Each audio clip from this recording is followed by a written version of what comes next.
바트 어만이라는요, 미국에 아주 촉망받는 젊은 신학자가 있었습니다. 이 바트 어만이 신학 박사 학위를 마치고 그리고 한 신학교에서 강의를 이제 시작하게 됐는데요. 그가 처음 받은 이 강의의 주제가 뭐냐면요, 성경적 전통 안에서의 고통의 문제에 관한 이 강의를 그가 이제 처음 시작하게 됐다라는 거죠. 그래서 이제 이 바트 어만은 그 강의를 이제 준비를 하면서요, 제 말 그대로 고통의 문제로 신학적인 씨름을 하다가 그만 자신의 신앙을 잃어버리고 말았습니다. 그래서 하나님을 떠나게 된 거예요. 이 바트 어만은요, 고통의 문제를 신학적으로 연구하고 그리고 성경을 파면서 그런 이 고통과 그리고 신앙을 조화시킬 수가 없게 됐던 거예요.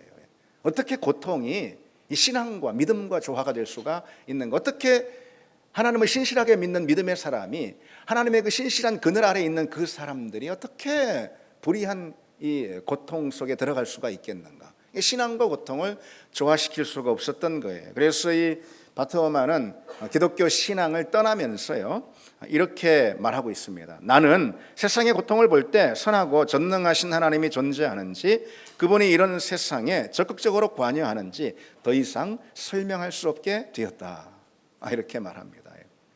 사실 이런 일은요, 우리 교회 역사 가운데 사실 드문 일은 아닙니다.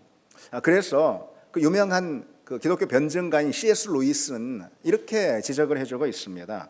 믿음은 고통의 문제에 답을 주기보다 고통의 문제를 야기시킨다, 그렇게 말했습니다. 이게 무슨 말입니까?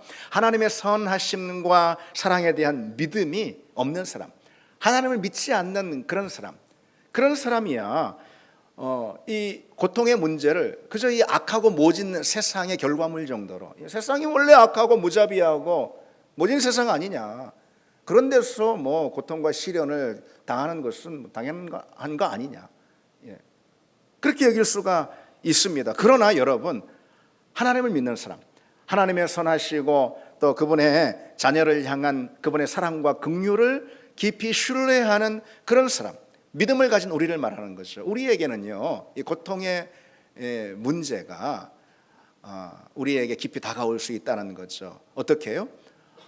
아니, 어떻게 하나님이 선하신 분이고 의로우신 분인데 하나님을 온전히 섬기려고 그래도 애쓰는 나한테 이런 불의한 고통에 불의한 고통에 닥칠 수가 있는가? 하나님이 과연 선하신 분인가? 하나님이 과연 사랑 많으신 분인가?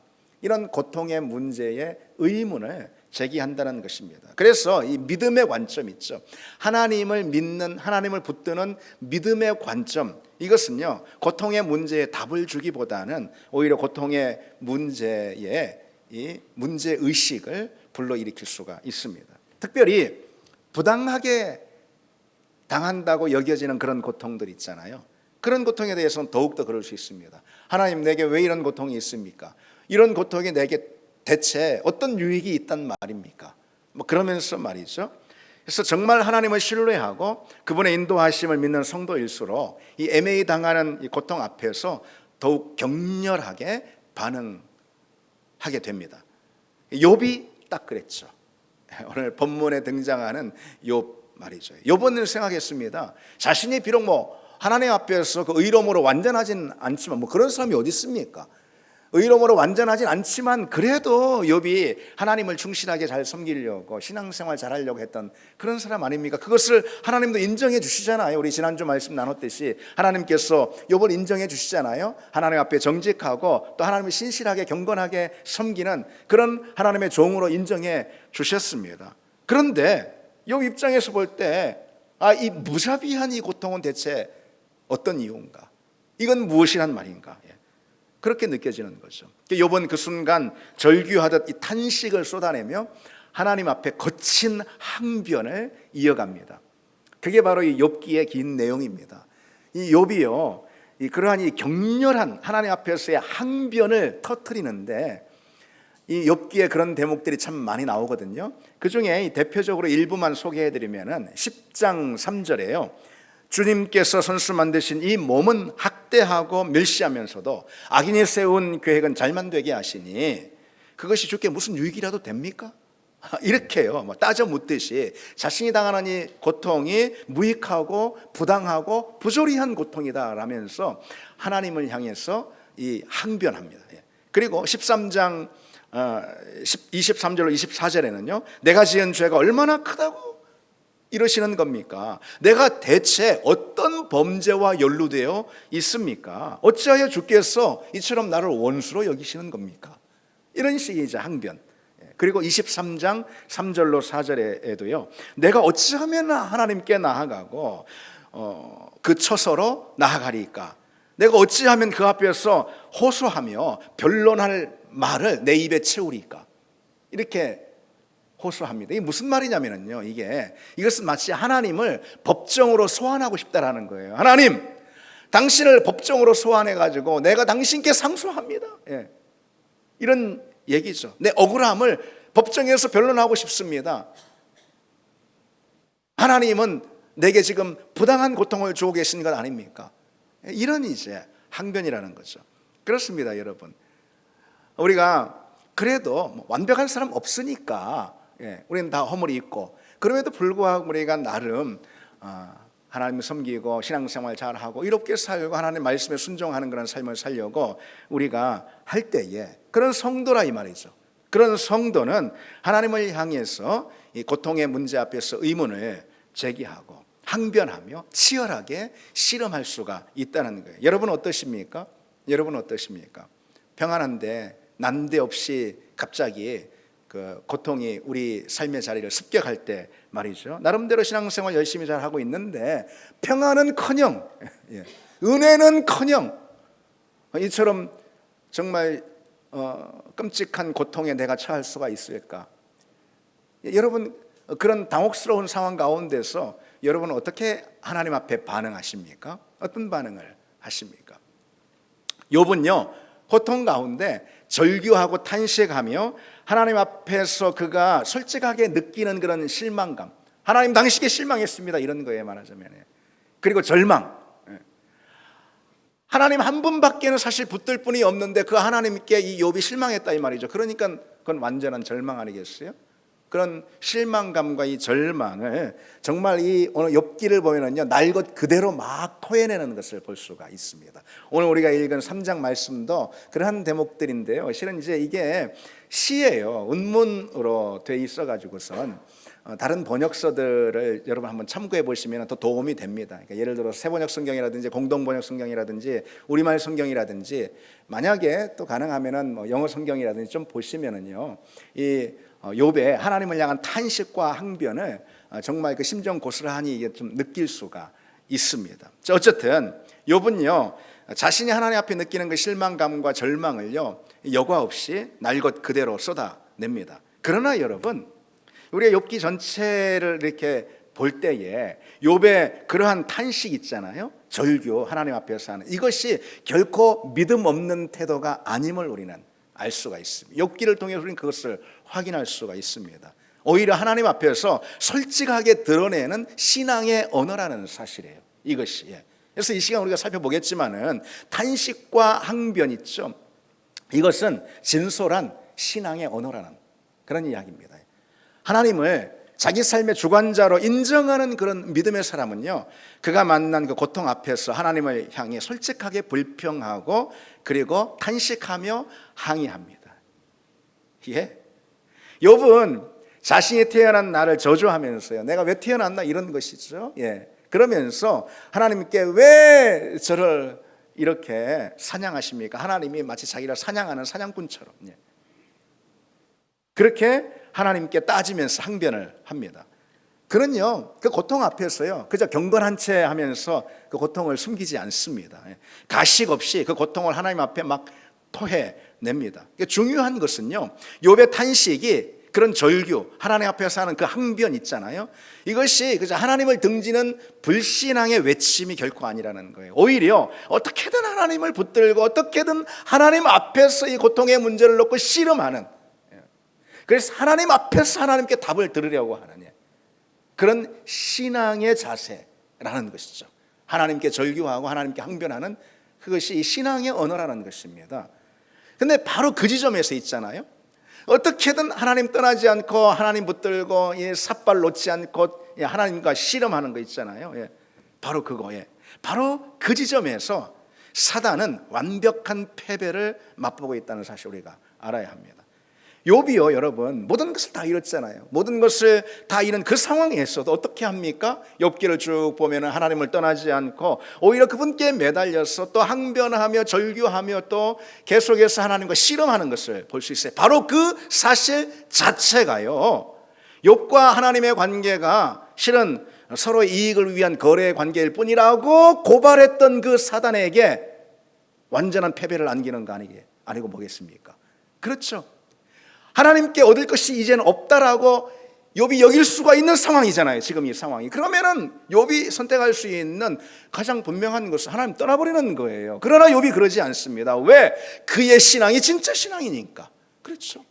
그가 하나님이 주신 선물 때문에 하나님을 사랑하는 것이 아니고 하나님 그분 때문에 하나님을 사랑하는 것이기, 하나님을 믿는 것이기 때문에 그는 모든 것을 다 잃은 그 상황에서도 하나님 앞에 계속해서 나가고 하나님과 씨름하고 있습니다. 바로 그 사실이 욥과 하나님과의 관계가 그저 서로의 이익을 위한 거래의 관계일 뿐이라고 고발했던 이 사단에게 완전한 패배를 안기는 것이죠. 욥은 하나님이 자신을 사랑하지 않는 것처럼 보이는, 그럴 수 있죠. 여러분, 하나님이 날 사랑하지 않는 것처럼 여겨지는 가장 분명한 순간이 언제입니까? 애매히 고통을 당하고 부당하게 여겨지는 깊은 시련 가운데 내가 놓여 있을 때, 하나님 날 사랑하지 않는 거 아닌가?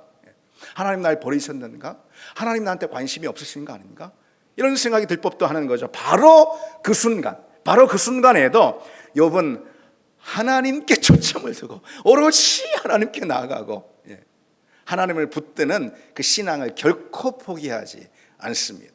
이것이 바로 욥기 전체의 내용이에요. 어쨌든 여러분, 여기서 중요한 사실이 있습니다.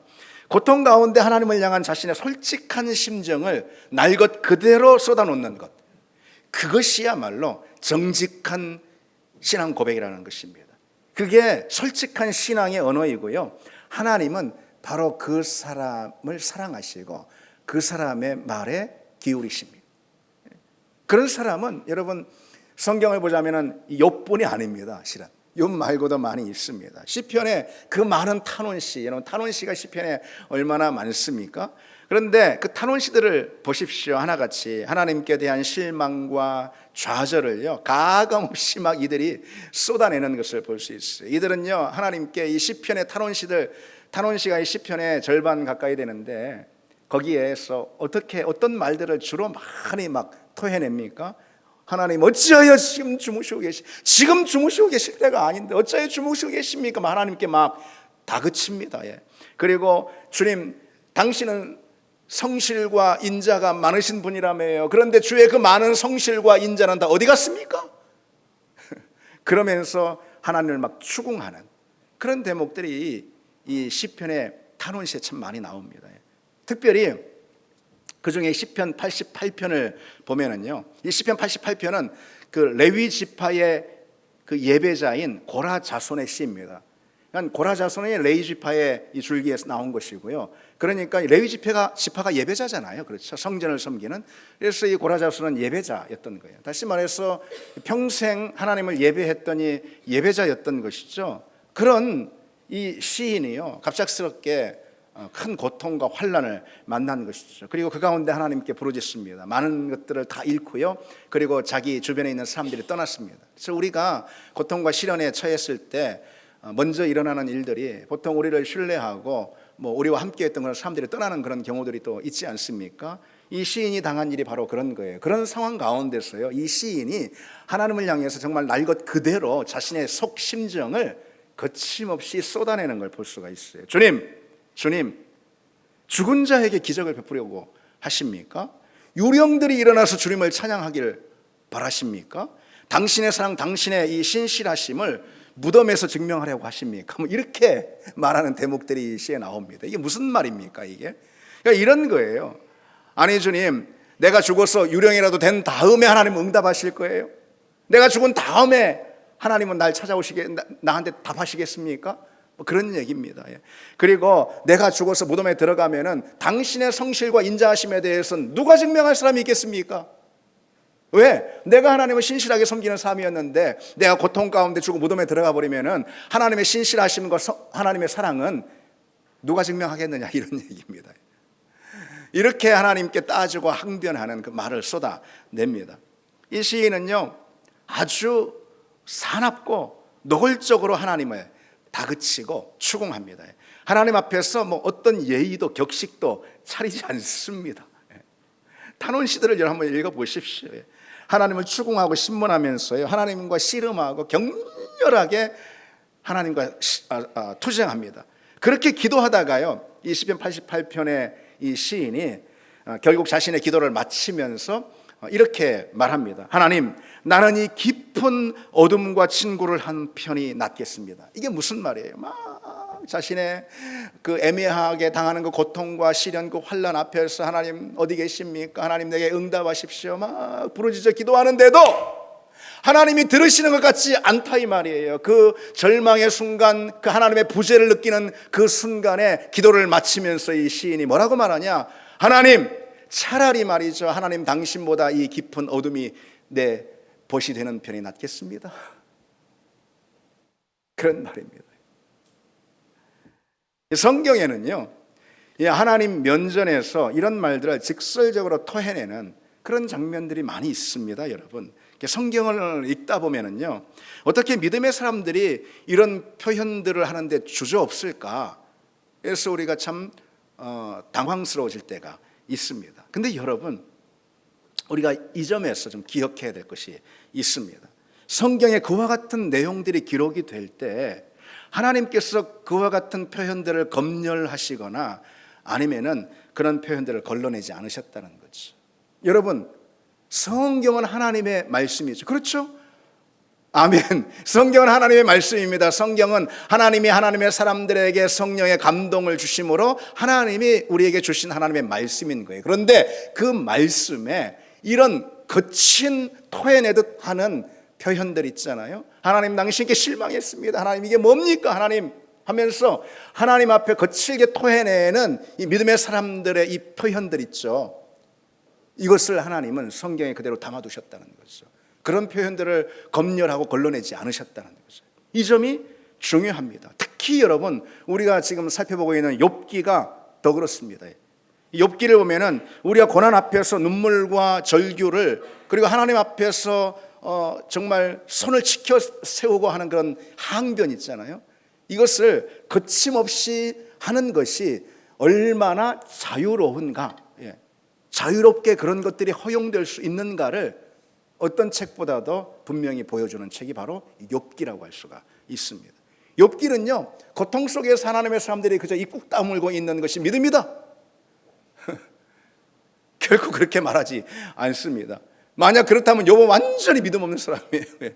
절대 그렇지 않습니다.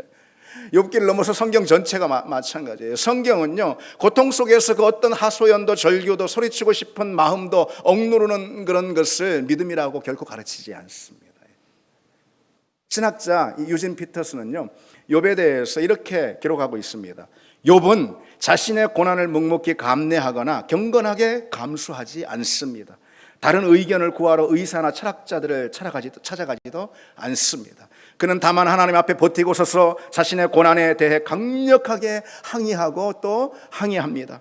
욥은 소심한 사람들이 차마 입 밖에 내지 못할 말들을 거침없이 쏟아냅니다. 많은 사람들이 속으로만 웅얼거리는 그 불평을 그는 하나님 앞에 노골적으로 뱉어냅니다. 그렇습니다. 여러분, 그렇다면은요, 자, 하나님은 그와 같이 당신을 향해서 항변하고 토로하는 이 거친 씨름의 내용들을 왜 이 성경에 담아 놓으셨고, 그리고 그와 같은 믿음의 사람들의 항변, 다시 말해 우리의 항변을 하나님은 허용하시고 들으시는 걸까요? 왜요, 여러분? 그것은 여러분 너무 분명합니다. 그처럼 하나님을 향한 절규와 탄식을 쏟아내면서 하나님과 씨름하는 바로 그 사람이야말로 진짜 하나님을 믿는, 하나님을 자기 삶의 주인으로 인정하는 그런 믿음의 사람이기 때문에 그렇습니다. 여러분, 부당하게 여겨지는 그런 고통과 어려움, 시련과 환난, 그런 자리에 우리가 놓였을 때 있잖아요. 하나님과 관계없는 사람은, 하나님과 정말로 진정한 관계 있잖아요. 믿음의 관계가 아닌 사람은요, 제일 먼저 하는 선택이 하나님 떠나버리는 거예요.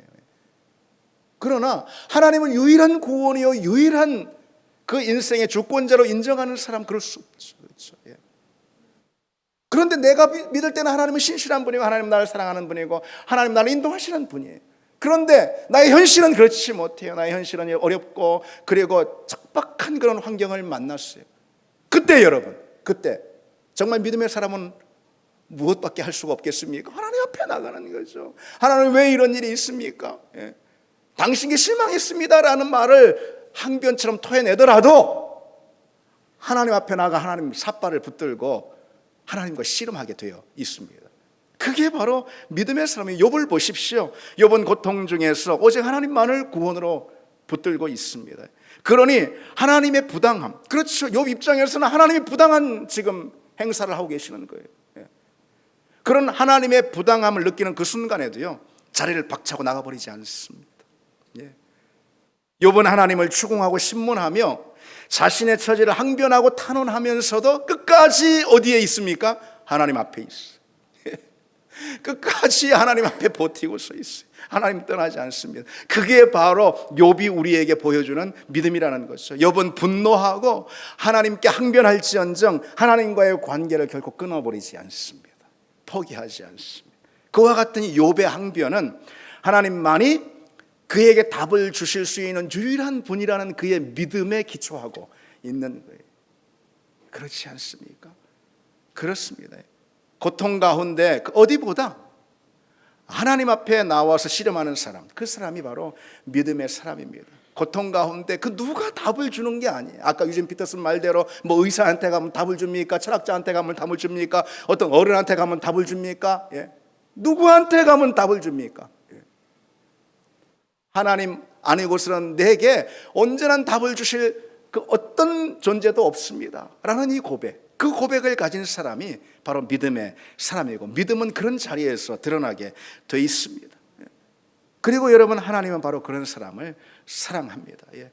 그런 사람이 하나님을 인정하는 사람이니까, 하나님의 주인 되심을 인정하는 사람이니까 그렇습니다. 욥이 그랬어요. 욥은 하나님께 따지고 성토했지만은요, 단 한 번도 욥기를 보면은요, 하나님의 존재와 그분의 성품에 대해서 의심하는 대목이 없어요. 하나님의 살아계심과 그리고 하나님의 성품에 대해 의심하는 적이 한 번도 없어요.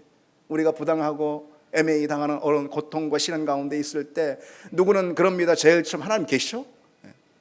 하나님이 계신다면 어떻게 이런 일이 있을 수 있어요? 욥은요, 하나님 앞에 나가서 어찌 하나님 이럴 수가 있습니까? 내가 당신 앞에 너무너무 실망이 큽니다.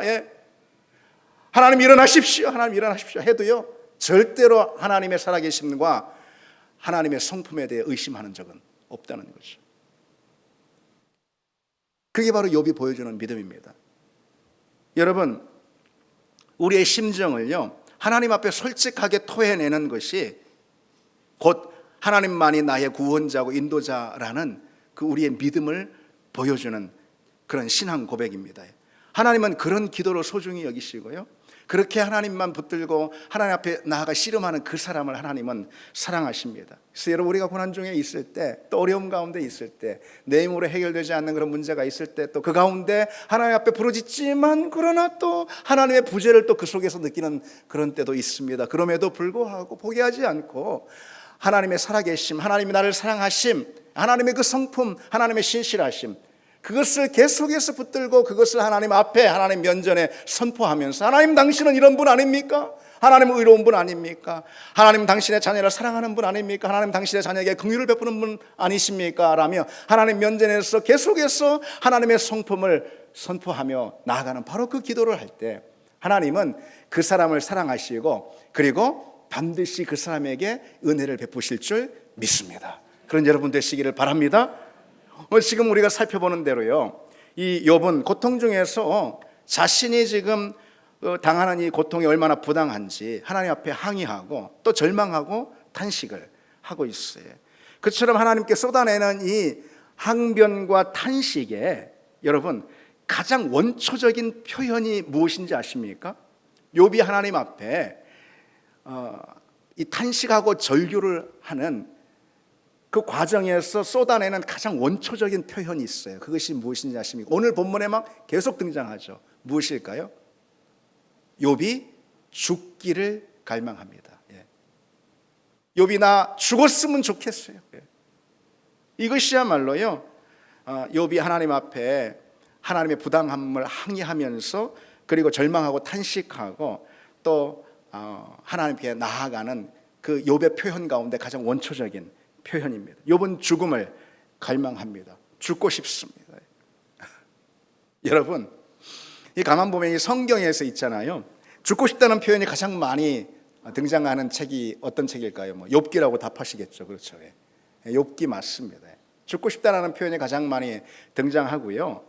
이 욥기는요, 죽음을 바라는 한 사람의 이 심정이 가장 밀도 있게 묘사되어 있는 책이다, 이렇게 말할 수가 있습니다. 그래서 특히 오늘 욥기 3장, 물론 3장만 그런 건 아닌데요, 계속해서 이 욥이요, 죽음을 갈망하는 그런 내용들이 아주 짙하게 표현이 되어 있습니다. 3장 3절에 몇 가지만 좀 들어보면은요, 내가 태어난 날이 차라리 사라져버렸더라면, 남자아이를 배웠다고 좋아하던 그 밤도 망해버렸더라면, 이렇게 노골적으로 표현을 합니다. 그리고 여기서 끝나는 게 아니에요. 계속해서 그런 말들을 쏟아내는데요. 7장 16절에 나는 이제 사는 것이 지겹습니다. 내가 영원히 살 것도 아닌데 제발 나를 그냥 놔두십시오. 하나님 앞에 그렇게 말하는 겁니다. 10장 19절에도 모태에서 내가 곧바로 무덤으로 내려가 버렸더라면, 이렇게 또 말하고요. 17장 13절에도 내 유일한 희망은 죽은 자들과 같이 있는 것입니다. 그렇게 말합니다. 욥은요, 이 끔찍한 고통과 절망 속에서 무엇보다도 자신의 태어난 날을 저주합니다. 내가 왜 태어났나? 다시 말해서 내가 죽고 싶다 그랬어요. 나아가서 하나님의 창조를 거부하는 발언까지 이어갑니다. 그저 나만 죽고 싶어 이런 게 아니고요, 하나님 왜 이 땅을 만드셨어요? 이 땅 만드셔야 뭐해요? 다 고통이 충만한 세상인데, 이 땅 가운데 고통이 많은 세상에 우리를 보내셔서 우리를 고통당하게 하시는 거 아닙니까? 그러면서요, 하나님의 이 창조를 이 욥이 거부하는 발언까지 합니다. 본문에 욥이요, 여러분 주목해서 보셨습니까? 낮과 밤을 저주하는, 빛을 저주하는 그런 대목이 나오는데, 신학자들은 이것을 가리켜서 하나님의 창조를 정면으로 거부하는 반창조적인 그런 발언이다, 이렇게 이제 지적을 합니다. 그러니까 욥은 쉽게 말해서 하나님을 향해서 이렇게 소리치고 있는 것입니다. 하나님 왜 빛을 만드셨어요? 하나님 왜 세상을 만드셨어요? 하나님 왜 이 고통스러운 세상 가운데 삶을 출발시키셨어요? 그런 탈식입니다. 차라리 그렇다면 난 죽는 것이 낫죠, 그런 이야기입니다. 그래서 우리는 이 깊고 절망적인 고통 속에서 보통 끝내고 싶어 합니다. 그게 사람의 심정이에요. 그래서 고통스럽고 힘들고 시련과 환난이 닥칠 때, 그것이 너무 버거울 때 사람들이 선택하는 거, 가장 쉽게, 가장 흔하게 뭐죠? 끝내는 거예요. 끝내고 싶어 합니다. 사실 이제 고통이 극심할 때 비단 어떤 생사의 문제, 그것만 끝내려고 하는 것이 아니라요, 무엇이든 그것이 어떤 거가 됐든 끝내려고 하는 심정이 우리에게 있다는 거예요. 그래서 여러분, 우리나 직장 생활에서 정말 힘들고 괴로울 때 어떻게 해요? 끝내고 싶어요. 직장 생활 끝내고 싶어요. 사람과의 관계에 갈등이 생기고 그 갈등이 노골화되고 그리고 그 골이 깊어질 때 어떻게 하고 싶어요? 끝내고 싶어요. 그냥 그 관계를 끝내고 싶다 이거예요. 공동체에서 상처를 받고 고통이 심하면은 어떤 선택을 하고 싶습니까? 공동체를 떠나고 싶은 선택을 하고 싶은 거예요. 더 궁극적으로, 그것이 궁극적으로 가서 어떻게 되냐, 삶이 힘들고 고통스러우면 그 삶을 끝내고 싶은 심정이 드는 거죠. 우리는 여러분, 고통을 피하기 위해서 달리 방법이 없다라고 여깁니다. 그래서 우리는 마치 그의 구석에 몰렸다, 코너에 몰렸다라고 여기고, 이제 더 이상 이 고통을 끝낼 방법은, 고통을 피할 수 있는 방법은 고통을 한 몸으로 받고 있는 내 삶을 끝내는 것밖에 없다, 그렇게 여기는 경우가 있습니다. 그건 내 삶뿐만 아니라 모든 어떤 것이 다 될 수 있어요. 그게 직장이면 직장, 신앙생활, 가정이면 가정, 그런 거예요. 고통을 피하기 위한 선택으로 무엇이든 끝내버리는 그런 선택을 우리가 반복하게 되면은요, 여러분 결코 고통의 문제는 우리 인생에서 해결되지가 않습니다. 해결되지가 않습니다. 고통을 피하기 위해 달리 방법이 없다. 끝내버려야 한다. 이거는 사단이 우리에게 주는 충동이라는 것이죠. 그것이 무엇이 됐든요, 그게 사람과의 관계가 됐든 신앙생활의 내용이 됐든 뭐가 됐든 있잖아요. 그것을 끝내는 것은요, 고통의 문제를 해결하지 못할 뿐더러 우리 인생 가운데 하나님이 맺으시는 그 어떤 의미도 가치도 행복도 성취도 그 어떤 것도 맺을 수가 없습니다. 그 어떤 열매도 맺을 수가 없어요. 왜냐하면 여러분 진정한 우리 인생의 열매와 성취와 행복과 가치 있잖아요. 그런 것들은요, 갈등과 문제들, 고통과 시련을 통과한 끝에 주어지는 열매들이기 때문에 그렇습니다. 여러분, 이것은 설명 안 해도 아시는 내용 아닙니까? 우리가 우리 인생에서 정말 참되게 여겨지는 그런 행복과 성취들이 있죠. 정말 의미 있고 가치 있는 행복들이 있죠. 이런 것들은요, 고통 없이 주어지는 것이 아니라는 거죠. 시련과 문제를 통과한 끝에 우리에게 주어지는 열매라는 것입니다. 그러니까 여러분 한번 생각해 보세요. 이를테면 어떤 성취가 있어요, 우리한테. 정말 만족스러운 어떤 성취가 있어요. 그것은 분명히요, 그저 평안하게 거저 얻은 것이 아닐 것입니다.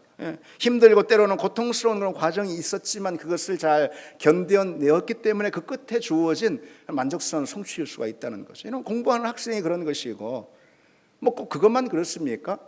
가정을 지키는 것도 역시 마찬가지고요. 모든 것이 다 신앙생활을 지키는 것도 역시 마찬가지라는 것이죠. 여러분, 한편 우리에게 어떤 깊은 우정들이 있잖아요. 그렇죠? 신뢰의 관계를 쌓은 그런 우정들이 우리에게 있지 않습니까? 그 우정은요, 그 사람과 그저 늘 좋고 편해서 그렇게 우정이 쌓인 게 아니에요. 실은 그 사람과 숱한 어떤 갈등들, 고비들, 그런 것이 있었던 거예요. 그 끝에 서로 신뢰할 수 있는 그 깊은 우정의 관계가 되었던 거죠. 만약 끝내버렸다면, 처음에 끝내버렸다, 중간에 끝내버렸다면 우리는요, 그 누구와도 그와 같은 신뢰가 쌓인 깊은 우정의 관계를 만들 수가 없습니다. 그래서 어렵다고, 여러분 힘들다고, 고통스럽다고 자꾸 이제 우리는 끝내버리려고 합니다. 그런데 결코 어떤 의미 있는 그런 가치, 행복 이런 것을 얻을 수가 없습니다. 그래서 우리는 여러분 견뎌야 하는 겁니다. 견디는 것이 믿음 중에 정말 중요한 믿음입니다. 여러분, 그래도 살아야 할 줄 믿습니다. 그래도 살아야 하는 거예요. 죽음이 우리 코앞에 다가오고 사단이 계속 우리를 끝내버려 충동을 해도요, 요백에 그랬듯이 그래도 우리는 살아야 하는 거예요. 살아야 하는 것입니다. 그게 믿음입니다. 제가 지난주에 책을 한 권 읽었습니다. 근데 이 책 제목이 여기 저 살아있어요, 이런 이제 책 제목이에요. 근데 이 책은요, 28살 젊은 나이에 CRPS라는 그런 질병, 이 CRPS가 뭐냐면 여러분 처음 들어보시죠? 복합부위 통증 증후군, 우리말로 해도 여전히 처음 들어보시죠? 복합부위 통증 증후군이라는 이 낯선 희귀성 난치병 진단을 받은 그런 김소민 자매의 그 투병 수기이자 신앙 간증, 이것이 바로 여기 저 살아있어요라는 저 책입니다. 저는 저 책을 몇 시간 내에 이제 읽었으면 여러분도 한번 읽어보시길 권해드립니다.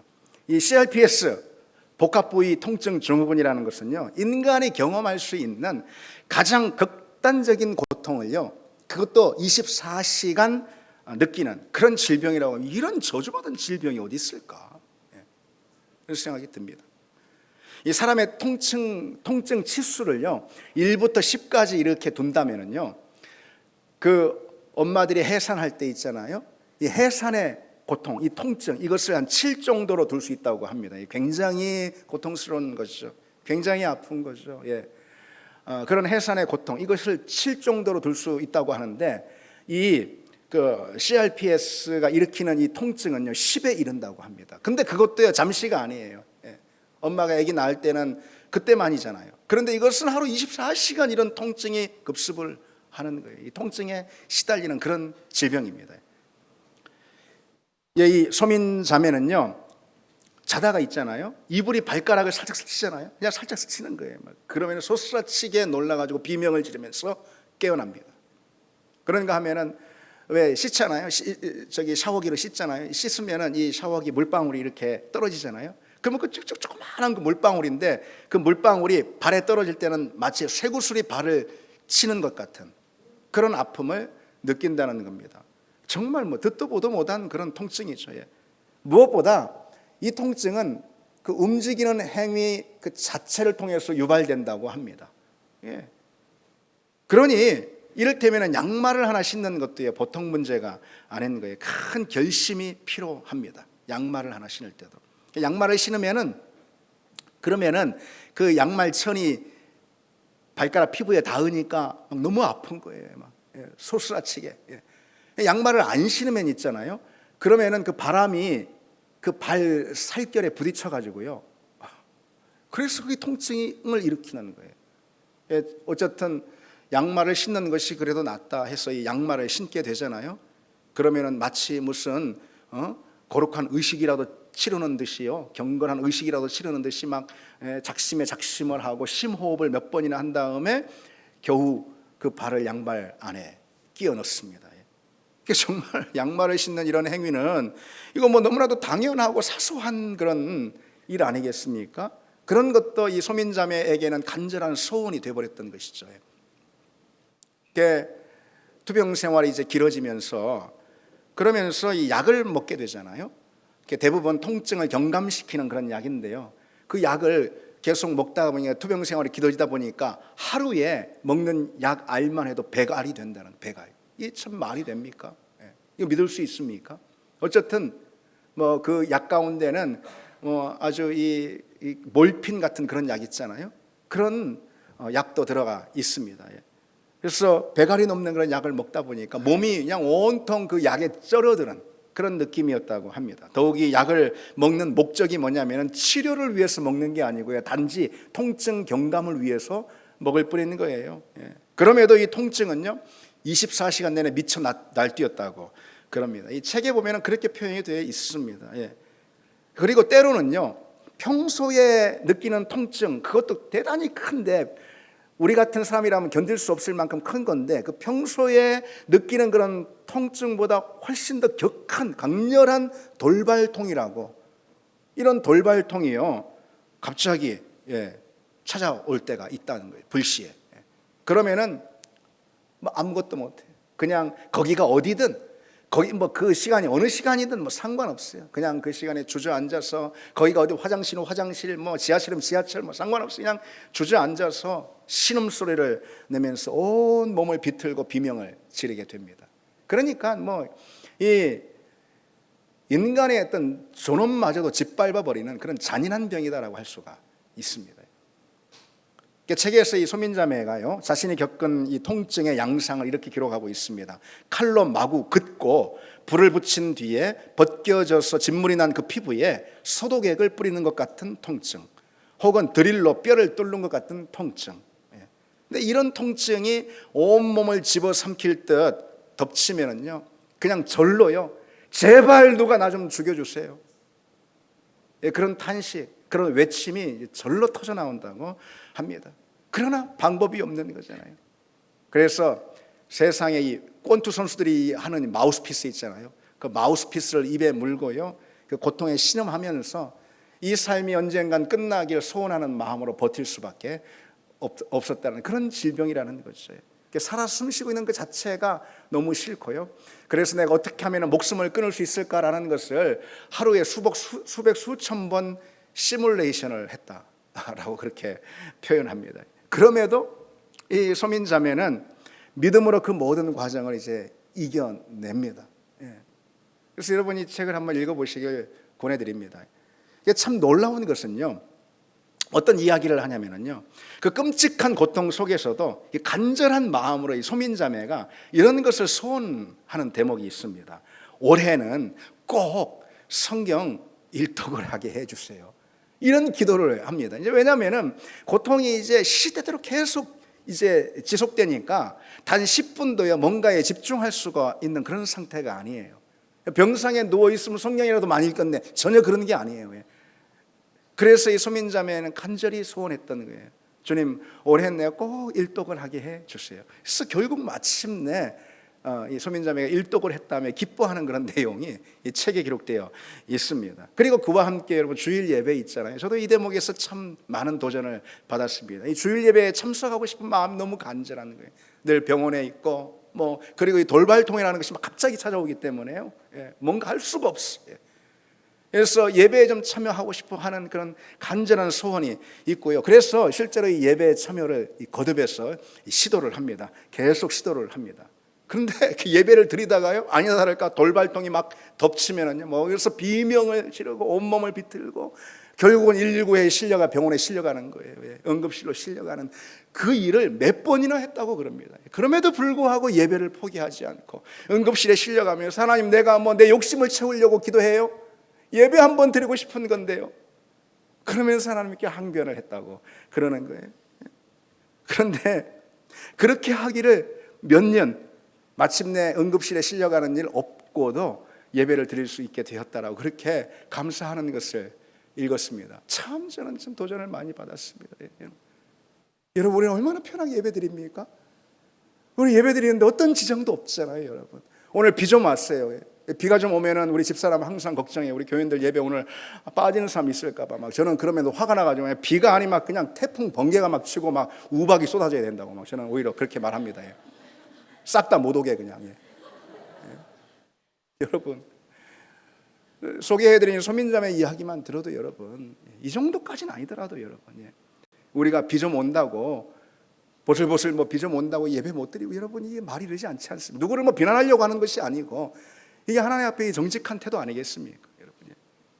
여러분, 우리가 드리는 이 예배가 얼마나 소중하고 감사한 것입니까? 근데 어쨌든 좀 더 말씀을 드리면 놀랍게도 있잖아요.